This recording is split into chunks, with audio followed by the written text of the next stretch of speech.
the oppressive practices around like neglect, what I'll call healthcare neglect, has got to stop. Tonight, a report into the death of an Ontario woman suggests unconscious bias contributed to her death.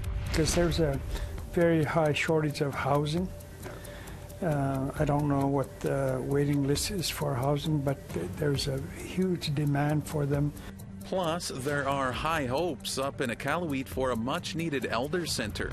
When you've been in a colony, it's like you feel under pressure, and we have been industrialized so fast that it's like our culture hadn't been able to keep up.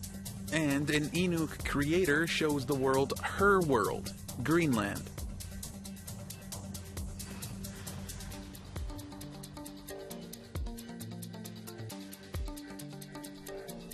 Good evening, Tanse and Neen. Welcome to APTN National News. I'm Daryl Stranger. The federal government has formally apologized to the Williams Lake First Nation in British Columbia after a historical wrongdoing over a century ago. APTN's Tina House has this story. This past weekend, Minister of Crown Indigenous Relations Gary Anandasangari was in Williams Lake to finally make amends. The government of Canada accepts responsibility for this historic injustice and expresses its deepest regret and sincere apology to the people of Williams Lake First Nation for the harms suffered by being unlawfully and wrongfully dispossessed and separated from the village lands. The minister was in the First Nation to right a historic wrong. In 1861, the federal government removed the Williams Lake First Nation from their village. That forced members to live in the surrounding mountains for years, sometimes homeless. The former village is now the city of Williams Lake, and another site was chosen in the early 1870s across the lake as a reserve for the nation, now known as sugarcane. Along with the apology, the federal government will also provide $135 million in compensation to the community. Cookbeat Chief Willie Sellers says he's grateful to all the past leaders who fought hard for decades in Supreme Court to finally get this justice for what was done so long ago. It was a big moment for us. A very emotional day, a lot of work, and a lot of those elders aren't here that helped us win that case. And we start thinking about celebrating and holding up the legacy of those individuals. We can't help but get emotional thinking about all the work that they did so that we could be here. Cookbeat Sellers says he's excited for the future. Our generations from here on out are going to be taken care of. We put that money into a community trust, and really nothing is out of the realm of possibility for the Williams Lake First Nation. We're going to be able to do some really great things. Along with the compensation, the Williams Lake First Nation can also add an additional 1,400 acres onto their current reserve land. Tina House, APTN National News, Vancouver. Well, we want to hear what you think about the compensation and amends being made. Here's how to continue the conversation. To read and watch our stories, you can go to aptnnews.ca. And if you have a story you want to share, send us an email to news@aptn.ca. You can find us online on your favorite social media sites, including TikTok, YouTube, LinkedIn, and X, previously known as Twitter. Follow APTN News to join the conversation and see our latest stories. A final report into the death of a 24-year-old Indigenous woman who died in the St. Catharines Hospital emergency has been released. Heather Winterstein died of a strep infection in December of 2021 after repeated attempts to receive care. The final report is the result of an independent panel that reviewed the circumstances around Winterstein's death. It suggests that an unconscious bias contributed to her death, and that Winterstein was labeled as experiencing both homelessness and addiction. According to the report, the lack of participation from the Indigenous community made it difficult to determine if Winterstein's care was compromised because she was Indigenous. Wendy Sturgeon, the executive director of the Niagara chapter of Native Women, had this to say. The oppressive practices around like neglect, what I'll call healthcare neglect, has got to stop. It's got to stop, right? One of the other great things about the report is, again, it clearly identified racism and discrimination. And that was plain to see in the report. So it is a system-wide issue. It's a Canada-wide issue, I'm sure APTN knows. And the murder by omission is what I'm calling it, has to stop. And there has to be some action taken to ensure that. The Federation of Sovereign Indigenous Nations is calling for the resignation of the entire National Parole Board of Canada after the convicted killer of a First Nations woman was released on parole. Kenneth McKay was sentenced to life in prison in 2000 with no chance of parole for 25 years. McKay sexually assaulted, then killed 21-year-old Crystal Pascaman just outside the city of Saskatoon. He was granted day parole in January of this year, despite being considered a high risk to reoffend by the Correctional Service of Canada. McKay was arrested earlier this month in Victoria, British Columbia. He is still in police custody and his parole has been revoked. Neither the Victoria Police nor the Parole Board are saying why McKay was arrested. The Northwest Territories and British Columbia have been hit hard by wildfires this summer, and the federal government has announced some additional support. In the last few days, we have finalized agreements with both British Columbia and with Northwest Territories, through which BC will receive $32 million and over $28 million will be provided to Northwest Territories over the next 5 years. The National Resources Minister also says ongoing warm and dry weather could mean that some existing fires may continue to be active into the fall and possibly even the winter. All right, it's that time in the show where we need to step aside briefly, but still to come. A new elders facility hopes to get off the ground in Iqaluit. We're in the early stage because we're working on obtaining a contractor for the project.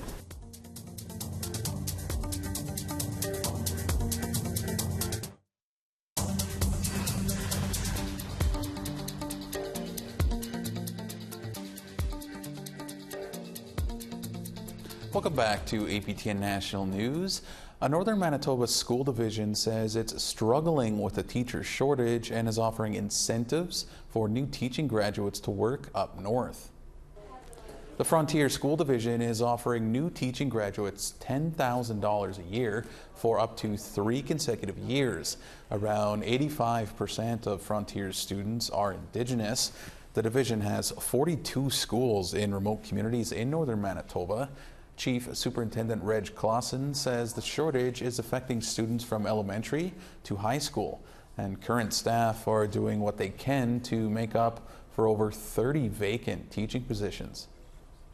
We combine classes, or we have educational assistants running a class, but one teacher trying to manage 2 classes and educational assistants making sure that students are doing the work. So there's a variety of ways in which we try to negate the impact of being short teachers, but it's difficult and it adds stress on our staff.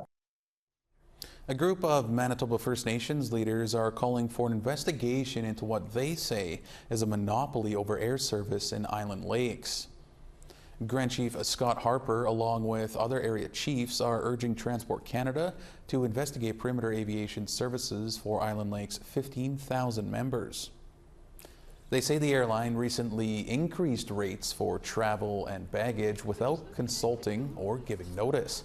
The chiefs say the airline isn't meeting the community's needs, and there are continued flight delays and cancellations, which are creating hardships and inconveniences, such as members missing medical appointments.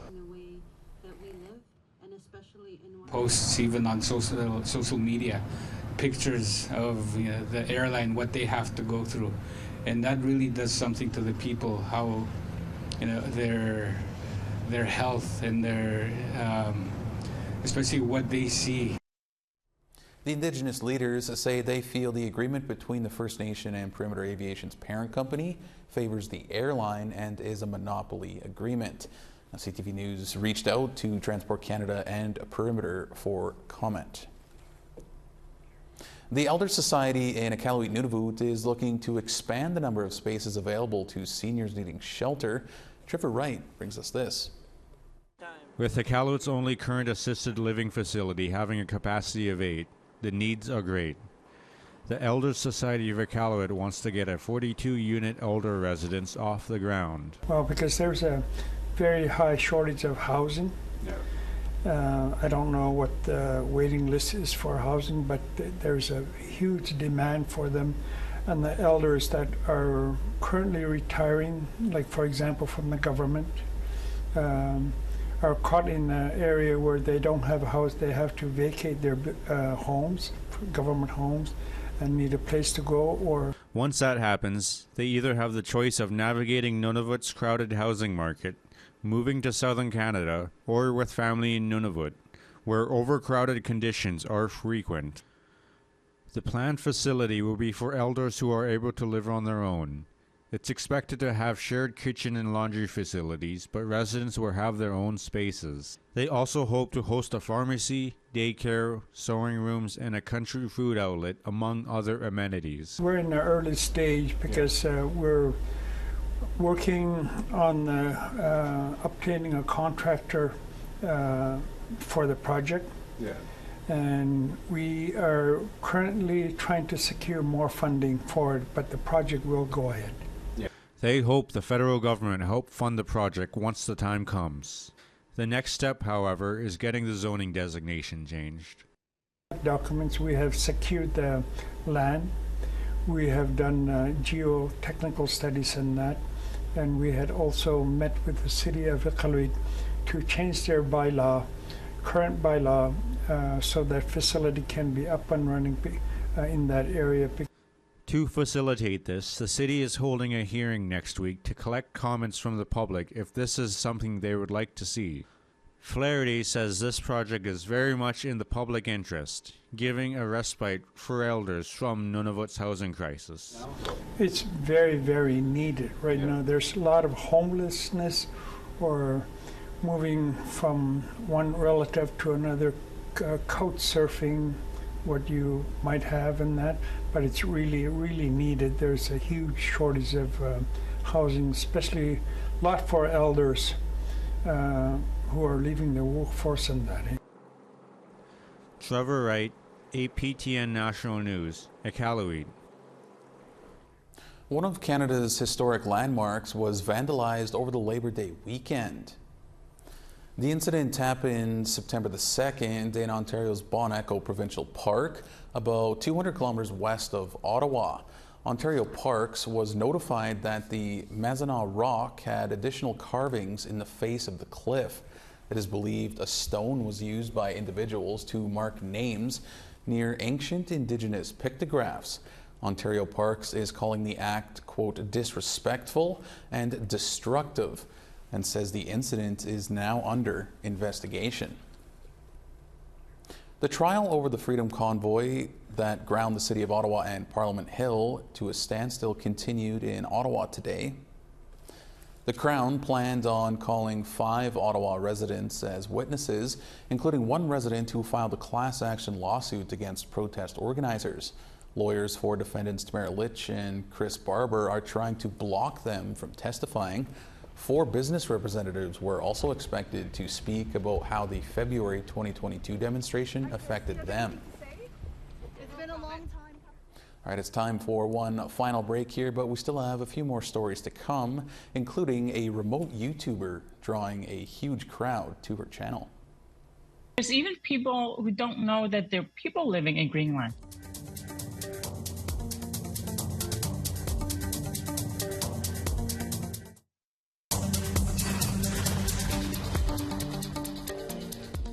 Welcome back. It's time now for our photo of the day. During a sunny day in Thunder Bay, Ontario, Gene Bushkagan wanted to share this work of art that he painted himself. That's a great piece of work there. Gene, thanks so much for sending this in. For the chance to be our next photo of the day, you can send your photos to share@aptn.ca. Right now, let's take a look at tomorrow's weather forecast. Beginning on the East Coast, 16 in St. John's and 23 in Halifax. 17 in Happy Valley Goose Bay and 14 in Cartwright. 20 degrees in Quebec City and 22 in Montreal. 21 in Toronto and 23 in Ottawa. 9 degrees in Wawa and 16 in Thunder Bay. 19 in Churchill and clear and 17 in Norway House. 17 in Clear and Barons River and 19 in Winnipeg. 23 in Regina and 25 in Saskatoon. 21 degrees in Buffalo Narrows and 23 in Stony Rapids. Continuing west at 23 in Fort McMurray and 24 in Grand Prairie. 24 degrees in Red Deer and 29 in Medicine Hat. 18 degrees in Vancouver and 16 in Campbell River. 16 in Prince Rupert and 21 in Fort Nelson. Mix of sun and cloud and 12 in Beaver Creek and 15 in Whitehorse. 22 degrees in Fort Simpson and 21 in Norman Wells. 19 degrees in Nunavik and 18 in Colville Lake. Cambridge Bay is looking at 1 degree and 4 in Chesterfield. 1 degree in Glulik and 5 in Kingite.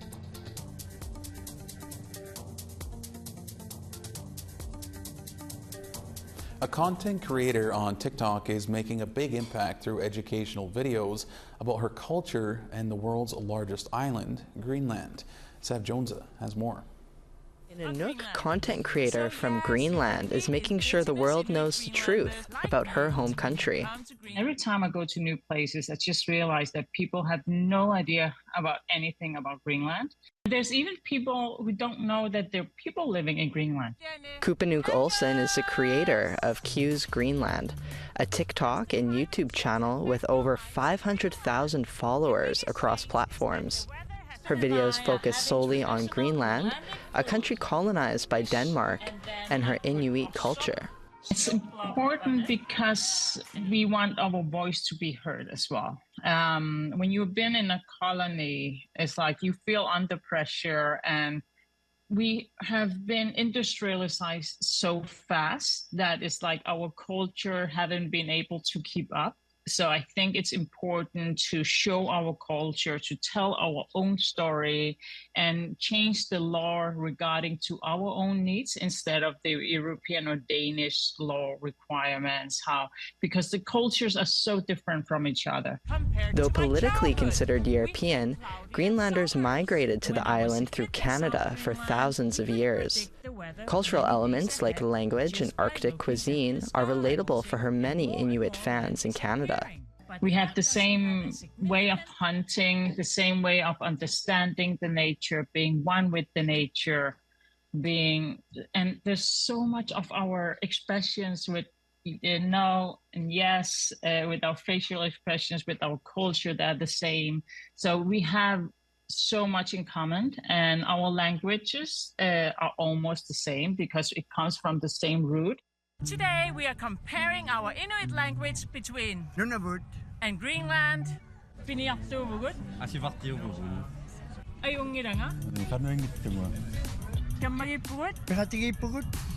With over 400 videos made and millions of likes and views, her internet fame is catching up with her in real life. I've become really, really famous in Greenland. That is a bit annoying at the moment. I can't go out my door without being recognized. So I'm actually thinking to buy some caps today so I can just hide a little bit more. I'm getting so much attention at the moment that it's getting a bit difficult. But Olsen says no matter where her videos may take her, Greenland will always be special. I've traveled to so many places around the world and realized how lucky I actually am, because our nature is so beautiful. We can go out hunting. We can feel like the Aboriginal feeling we all supposed to have as human beings out in the wild. So we still have that here. So we are pretty lucky. Sab Jonesa, APTN National News, Winnipeg. Great story there.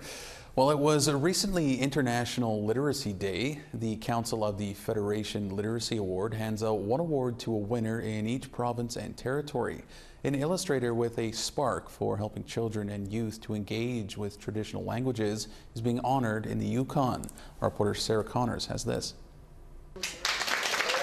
Illustrator Susan McCallum's life passion is to help keep First Nations languages alive and thriving. And she's done just that. The artist has illustrated dozens of First Nations children's books in several Yukon First Nations languages during her 40-plus year career. Her dedication to language is why she was chosen for this year's Council of the Federation Literacy Award. My heart is full. It's wonderful. McCallum says her interest in promoting language was sparked by a quote she included in her first pen and ink drawing. I read a quote from Tigani Nani, and the quote is, when people live far from the scenes of their great spirit's making, it's easy for them to forget his laws. So that's when I first started illustrating Indigenous languages and learning so much on how to respect the land from an Indigenous point of view. We actually have Southern Shoshone speakers here, if they would like to come up now. With language at the forefront, McCallum wanted to share the stage with young speakers. All spoke of how her work helped them on their language journey. I'm grateful for all those illustrations that you drew. It's beautiful artwork and it helps me understand Dunkey. In addition to illustrations, McCallum is the creator behind literacy board games, flashcards, and curriculum. More recently, her illustrations were included in the Han language book Shutzi, My Grandpa. Author Georgette McLeod says it's important for young readers to see themselves in the artwork. You can pull images from there of people's lives at fish camps, at hunting camps, in school, in the communities. I think people really feel that they can connect in that way, and not only just little ones, but adults as well. As this year's winner, McCallum received a certificate signed by the Premier. She was also awarded a Council of the Federation Literacy Award medallion. She's hopeful her work will help promote language and literacy across the territory. You have to implant that in them, that there are going to be speakers. There are speakers right now. And the more you speak and your friends speak, it's just going to grow and grow and grow. So it's so important. Sarah Connors, APTN National News, Whitehorse. Another great story there. A couple of great stories to end our show tonight. That is all we have for you this evening on APTN National News. For more Indigenous news, you can visit our website, aptnnews.ca. For all of us here, thank you so much for joining us. Miigwech, Kinanaskmatin, and have a great evening.